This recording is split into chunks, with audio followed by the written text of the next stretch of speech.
inni a'udzubika an asyraka bika wa ana a'lamu wa astaghfiruka lima la a'lamu. Niki doa terhindar dari sifat riya. Wah, hebat ini, luar biasa. Jadi Pak Mul ini sekarang kita lakonnya Pak Mul ini kelihatan soleh, ada masa tertentu. Nah ini ini ada ini ya.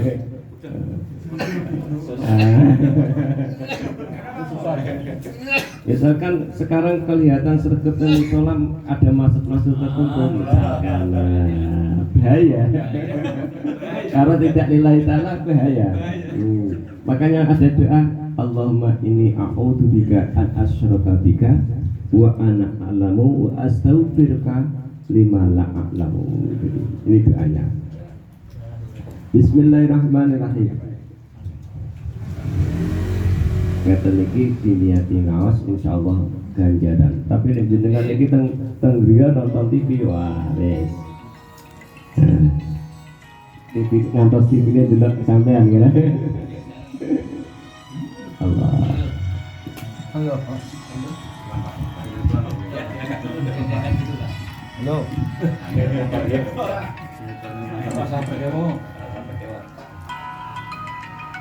Diangkat dulu tidak apa-apa. Bismillahirrahmanirrahim. Kila dinadikaakan al-maqalatu al-hadiyata wal arba'una utawi dawuh ingkang 41. Nggih, kula cuplek-cuplek mawon. Kila ditakokake, dinadikaaken. Idza aradallahu bi'abdin khairan faqahahu fid-din. Wa zahadahu fid dunya wa basarahu bi uyubi nafsi.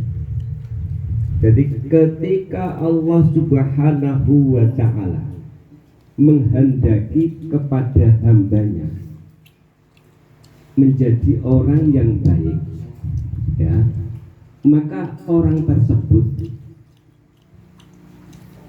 diberi ilmu fikih oleh Allah, diberitahukan bahasanya dialen fikihake, diingertikan ilmu fikih oleh Allah Subhanahu wa ta'ala.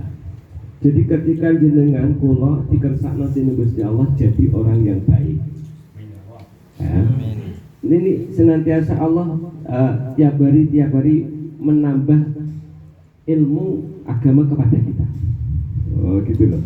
Jadi makanya yasinan ini semoga semakin lama semakin menambah ilmu kita. Amin Allahumma. Dan benar-benar kita dikehendaki oleh Allah menjadi orang yang baik. Nah ini sedikit contoh. Imam ya Allah, Syekh Nawawi Al-Bantan itu orang Jawa, ulama Jawa, tapi terkenal di Arab. Beliau itu punya santri seperti habaib. Ketika ada momen tertentu, ini cerita dari guru-guru saya ya, ada momen tertentu, ada tanya jawab. Lah sang Syekh Nawawi ini bertindak selaku muridnya diakui sebagai gurunya. Jadi gini, misalkan saya ini Syekh Nawawi, beliau adalah murid saya. Misalkan Syekh Dendi ini murid saya Syekh Nawawi misalkan. Pada event tertentu saya menjadi muridnya Syekh Nawawi. Nah ini dianggap Syekh Nawawi untuk bertanya jawab. Ternyata yang maju ini beliau, murid saya yang maju. Ketika ditanya, silakan murid saya untuk dijawab. Padahal itu aslinya gurunya. Seperti Syekh Bambi ini, ketika beliau di panggung ditanya sampai saya dijawab, saya bertanya kepada beliau, saya yang jawab. Saya jawab. Padahal ini aslinya Syekh Nawawinya. Jadi hebat banget. Muridnya saja seperti itu, apalagi Syekh Nawawinya. Jadi balik gitu loh, muridnya saja begitu, apalagi Syekh Nawawi. Seperti ini Pak Bambang misalkan, andai kata beliau sebagai gurunya, misalkan Maka seperti tanya kepada Pak Bambang, silakan murid saya Pak Ustadz untuk menjawab, misalkan gitu ya, dan seperti itu. Ini bisa saya jawab. Saya ulangi, jika Allah menghendaki kepada kita menjadi orang yang baik, maka kita akan dimengertikan ilmu-ilmu fikih oleh Allah Subhanahu wa Ta'ala. Maka pada suatu titik tertentu orang yang alim ya, dimengertikan ilmu fikih berarti orang alim. Maka menjadi sempurna bila ada seseorang yang bertanya, dia bisa menjawab. Maksud saya gitu ya, menjadi sempurna bila ada pertanyaan, dia bisa menjawab. Satu. Yang kedua, wazadahu fid dunya. Allah Subhanahu wa Ta'ala menzuhudkan dia. Artinya di dalam hatinya tidak telkumantel dunia. Nah di sini ai ja'ala qalbahu khaliyan mimma khalat minhu yadahu. Jadi dia tidak pernah berangan-angan kepada sesuatu yang tangannya tidak bisa menggapai. Tidak menyepikan atau tidak berangan-angan kepada sesuatu yang tangannya tidak bisa menggapai. Misalkan kita bekerja sehari dapat 100.000 misalkan, kita angan-angannya punya mobil Alphard itu tuh, kayak seperti itu misalkan ya. Dan sebagainya. Atau tidak telkomantel dengan duniawi, hatinya tidak selalu pada dunia. Ini dua. Yang ketiga, wabasyarahu bi'uyubi nafsi, dan Allah selalu memperlihatkan dia kepada keburukannya sendiri. Wabasyarahu bi'uyubi nafsi, kita selalu dilihatkan kepada keburukan diri kita sendiri. Jangan dibalik, kita kan lebih suka membicarakan keburukan orang. Jadi ini satu, Allah memberi kita ilmu fikih atau mengalimkan kita menjadi orang fikih. Allah menzuhudkan kita. Dan ketiga, Allah memperlihatkan keburukan-keburukan kita sendiri. Kalau dibalik, jika Allah tidak berkehendak kepada kita menjadi orang yang baik, maka kita tidak dialim fikihkan, dibodohkan akan ilmu-ilmu agama. Tidak dibalikkan gitu, dibodohkan kepada ilmu-ilmu agama. Atau kita tidak dizuhudkan, sehari semalam bekerja untuk hanya dunia, untuk memperhatikan bagaimana rumah saya, bagaimana mobil saya, bagaimana nanti dunia tak ya, tidak menzuhudkan.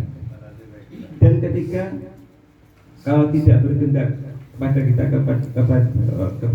tidak berkehendak kepada kita orang yang baik, dia akan selalu membicarakan aib orang lain. Nah ini, jadi dengan saya ini ada saudara teman kok membicarakan aib orang lain saja, berarti dia tidak dikehendaki oleh Allah menjadi orang yang baik. Ngoten to, berarti ngoten ya. Masya Allah. Maka ada suatu kisah. Jadi membicarakan aib orang lain ini namanya ghibah. Ghibah. Ada suatu kisah di hari kiamat nanti dikisahkan ada seorang laki-laki karena sering berbuat ghibah, kebaikannya ini sampai habis. Kebaikannya sampai habis diberikan orang yang dighibah. Nanti orang yang berbuat ghibah itu di sana memakan bangkai saudaranya, Ya, ini. Dan ternyata berbuat ghibah itu dosanya lebih besar daripada berzina. Makanya ini tak bacakan ya. Qala Rasulullah sallallahu alaihi wasallam, iyyakum wal ghibata fa innaha asyaddu minaz zina. Nah, ini Rasulullah bersabda, Iyakum, takutlah kamu. Wal ghibata, dengan ghibah.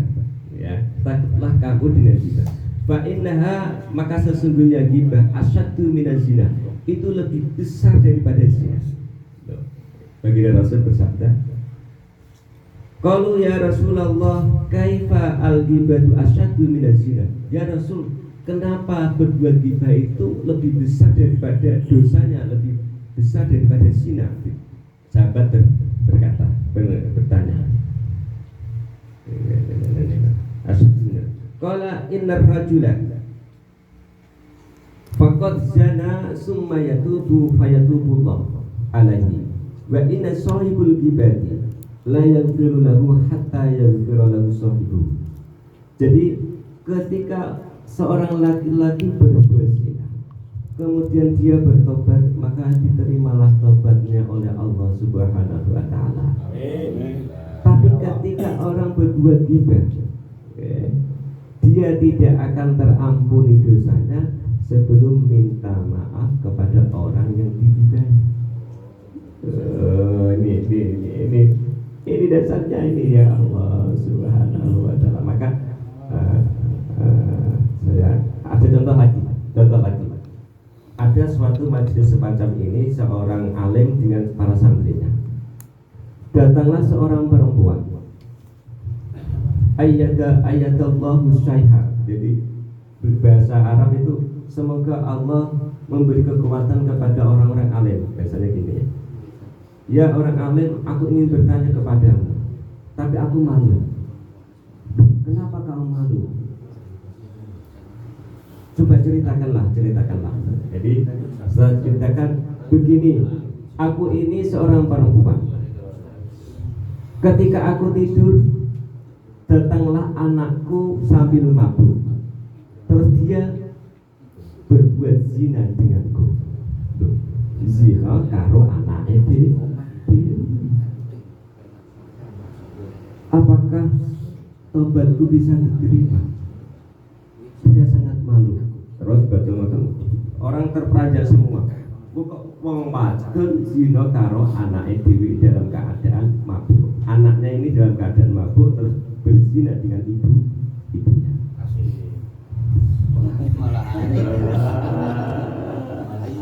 Bahaya. Setelah itu apa kata si alim?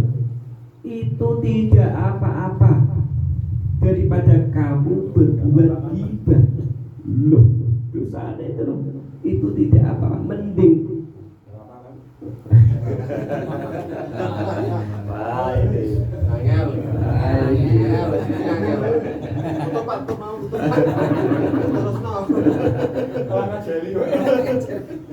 Tidak ngajari. Nanti ada ceritanya sendiri. Ada ceritanya sendiri.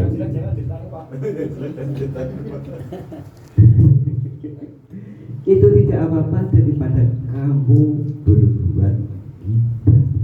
Karena sesungguhnya orang yang berbuat ghibah tidak akan diampuni dosanya ketika orang yang dighibahi tidak mau maaf.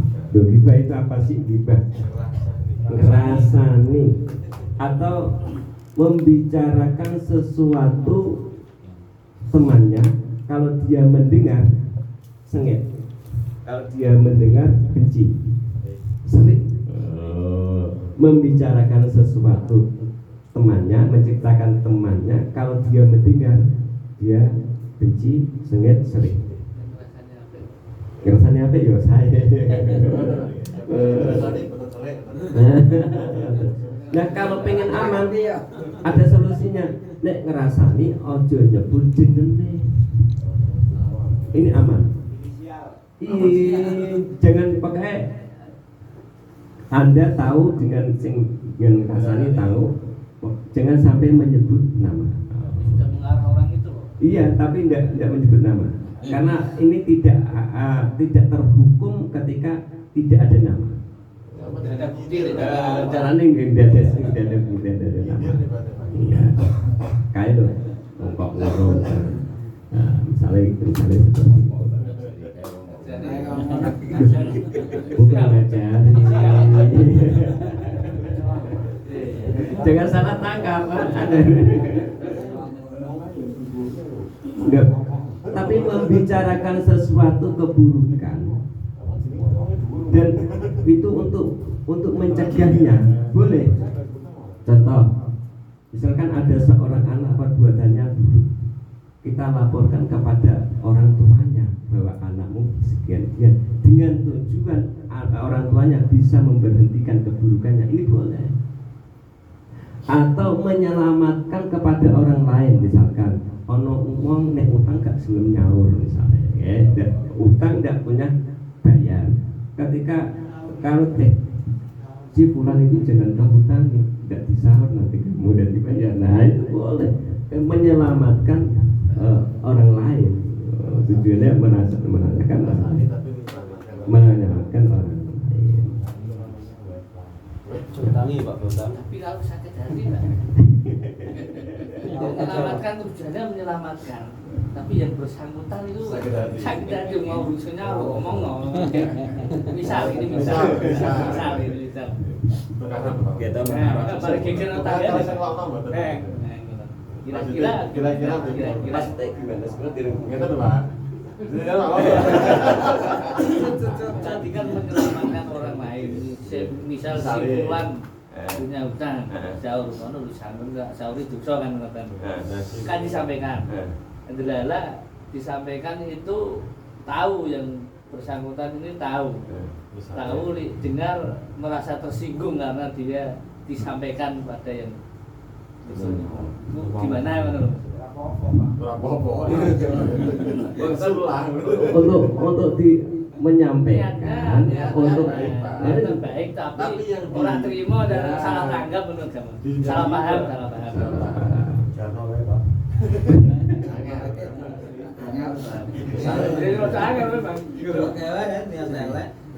kalau saya boleh itu karena mengingatkan dia, biasanya kan mengingatkan dia, boleh ada mengingatkan. Terima monggo dan terima monggo. Ya, terima monggo. Nah, dan ini ada satu lagi. Ini solusi nanti berbuat. Kalau terlanjur berbuat hibah, apa yang harus kita lakukan? Ini ada solusinya. Ya. Hah? Tayamum.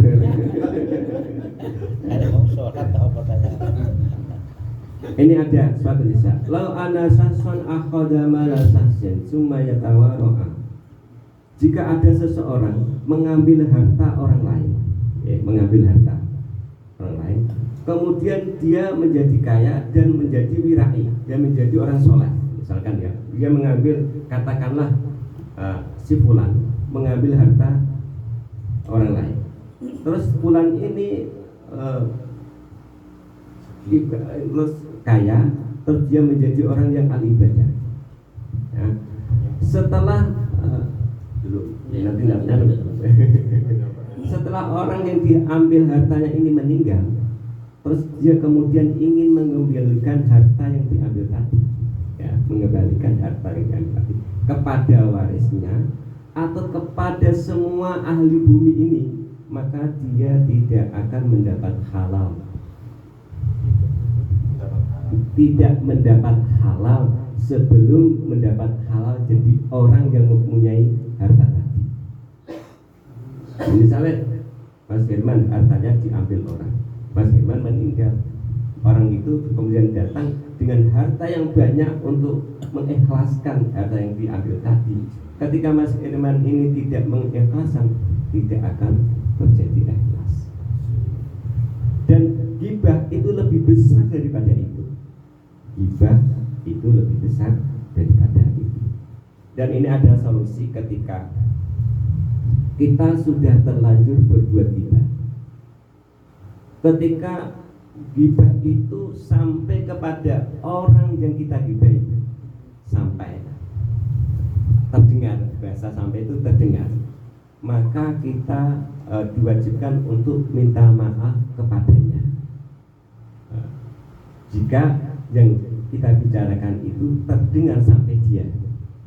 Tapi kalau tidak terdengar sampai dia, maka cukup dengan tobat dan tidak mengulangi lagi. Dengan tobat dan tidak mengulangi lagi. yang kedua. Dan solusi yang paling enak di sini, ya, ini pengarang kitab ini, Syekh, ini namanya ini Syekh Abdul Wahab Asy-Sya'rani, bermimpi Rasulullah Shallallahu Alaihi Wasallam secara langsung, terus diajari Rasulullah, bagaimana kalau saya sudah terlanjur bergibah. Maka Rasulullah bersabda, kamu bacakan surat Al-Fatihah 1 kali, surat Al-Ikhlas 1 kali, surat Mu'awwidhatain, Qul a'udzu birabbil falaq, Qul a'udzu birabbin nas 1 kali, hadiahkan kepada orang yang kamu gibahi. Hadiahkan kepada orang yang kamu gibahi. Nanti ini bacaan Fatihah, surat Ikhlas, Mu'awwidhatain nanti di akhirat mengimbangi dosa ghibah itu tersebut. Mbak Bu, istilah cowok ini cowok. Bahkan ada satu dawuh lagi, ketika seseorang ini membaca surat Al-Ikhlas sampai 1000 kali, nanti ketika kita punya dosa di akhirat sana, nanti yang tanggung jawab Allah Subhanahu wa ta'ala. Yang tanggung jawab Allah Subhanahu wa ta'ala. Bahasanya kitabnya, kamu membeli badanmu dengan Allah, membeli badanmu kepada Allah dengan bacaan surat Al-Fatihah 1000 kali. Jadi surat Ikhlas 1000 kali ya. Jadi ketika ada apa? Bacanya 1000 kali itu semalam apa sudah bisa satu majelis satu kali bisa satu majelis. Ini lebih bagus. Kalau selang hari-hari nyelengi. Nah, itu bahasanya membeli badan kita kepada Allah. Jika nanti kita ada tanggungan, misalkan saya punya tanggungan kepada Pak Mul, Pak Kasmudi, Mas Raga dan sebagainya, ini yang tanggung jawab nanti di sana di akhirat Allah. Ada dawuh yang mengatakan begitu. Nah, itu oke ya. Nah, ini lanjut ya. Kiranya sampai di sini dulu, karena berbuat ghibah ini sangat sering terjadi di kita. Bahkan maka ada solusi-solusi yang kalau bisa kita sembunyikan namanya. Kita jangan sampai menyebut namanya, karena oh iya, ada contoh lagi. Ghibah yang dicontohkan Rasulullah ketika ada Rasulullah bersama Aisyah, datanglah seorang wanita pendek untuk minta hukum. Terus Aisyah berkata begini, apa hukum yang minta hukum apa orang pendek itu? Aisyah berkata kepada Nabi, orang pendek itu minta hukum apa? Ya Aisyah, kamu sudah berghibah. Duh, saya kan berkata kenyataan, memang orang itu pendek, tapi kamu itu membicarakan sesuatu yang dia tidak sukai. Bahkan pendek, mengatakan pendek. Nah, ada lagi orang ulama-ulama dulu itu mengatakan gini, bajunya si fulan itu kependekan, itu sudah termasuk ghibah. Bajunya fulan itu kepanjangan, itu termasuk ghibah. Itu termasuk Misal ada yang ghibah di samping kita tahu katut dosa apa enggak? Gini, ini pertanyaan yang belum saya.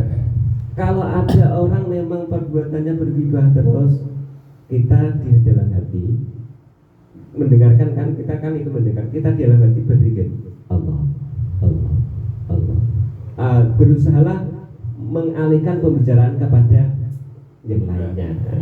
Yang lainnya gitu tadi. Oh, jadi bumboni malah jadi ya, cocok ini ya.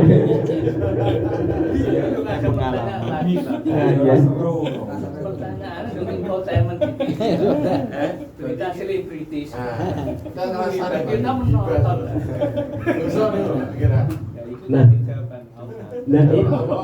Nah itu kemarin sudah pernah dibahas di berita infotainment di televisi itu. Memang ada anjuran fikih ketika membicarakan aib seseorang itu untuk menghindari kejelekannya itu diperbolehkan untuk menghindari kejelekannya. Tapi jika ada syarat-syarat tertentu di situ untuk menghindari kejelekannya atau dilaporkan kepada seseorang yang lebih tinggi agar dia berhenti perbuatan jeleknya, itu diperbolehkan. Jadi ada sisi-sisi tertentu. Tapi kalau memang itu membicarakan aib orang lain, ini memang tidak ada tujuan memang menjelekkan. Nah ini Menaikkan pamor biasanya gibah. jadi supon. Pamor jadi subornya atau jadi jarum ya. Semoga bermanfaat adanya. Amin Allahumma amin. Bismillahirrahmanirrahim. Alhamdulillahirabbil alamin. Ya Rabbana lakal hamdu wa yanbaghi li jalalihi wa 'azimi sultanika. Allahumma shalli wa sallim ala sayyidina Muhammadin wa ala sayyidina Muhammad. Allahumma shalli wa sallim ala sayyidina Muhammadin salatan tunjina biha jami'a hajat wa tutahhiruna biha min jami'i sayyi'at wa tanfa'una biha innaka 'ala darajat wa tuballighuna bi aqsal ghayat min jami'il khairat fil hayati wa 'atal mamat. Allahumma taqabbal 'awsil mistajaba bima qara'nahu min al-Qur'anil 'azim wa ma halalna wa ma sabana wa ma sawtana wa sallallahu ala sayyidina Muhammadin sallallahu alaihi wasallam هادية وسيلة ورحمة نازلة بركة شاملة إلى حضرة حبيبنا شفيعنا قرة أعيننا سيدنا ومولانا محمد صلى الله عليه وسلم وإلى حضرة خاليه من الأنبياء والمرسلين والأولياء والشهداء والصالحين الصحابة الكريم والعلماء العاملين والسلف والمحاسن كم الملائكة المقربين ثم إلى جميع سلطان الأولياء الشرف القادر جل فتسلسله ثم إلى حضرة الخلفاء الراشدين ثم إلى حضرة سلطان الأولياء الشرف القادر جل فتسلسله ثم إلى حضرة أئمة الأربعة ثم إلى جميع أولياء علمائنا أينما كانوا ثم إلى حضرة مشايخنا وشيخنا ثم إلى حضرة أهل الكرام الذين دفنوا في هذه القرية ثم إلى جميع القبور للمشايخ الذي ذكرت أسماءهم في العلا. اللهم اغفر لهم وارحمهم وعافهم واعف عنهم واكرم نزلهم ووسع مدخلهم وتقبل حسناتهم وكفر سيئاتهم برحمتك يا أرحم الراحمين. يا عزيز يا غفار اغفر لنا ولهم يا عزيز يا غفار اغفر لنا ولهم. اللهم أنزل الرحمة والمغفرة على القبور من أهل لا إله إلا الله محمد رسول الله صلى الله عليه وسلم خاصة جميعا القبور من الشهداء الذي ذكرت أسماءهم.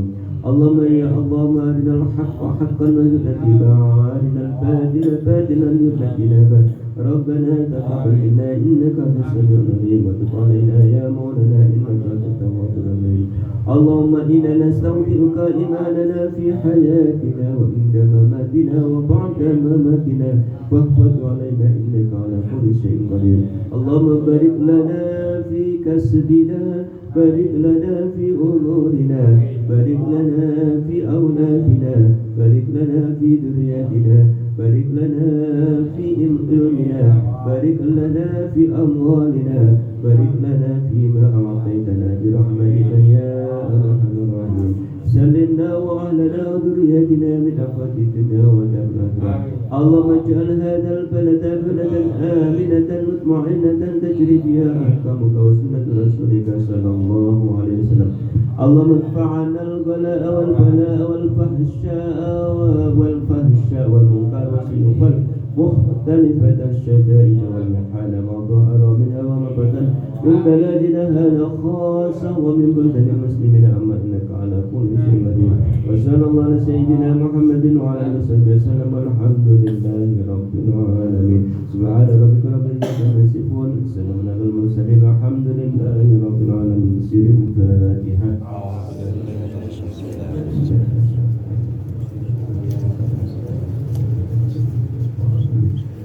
ولا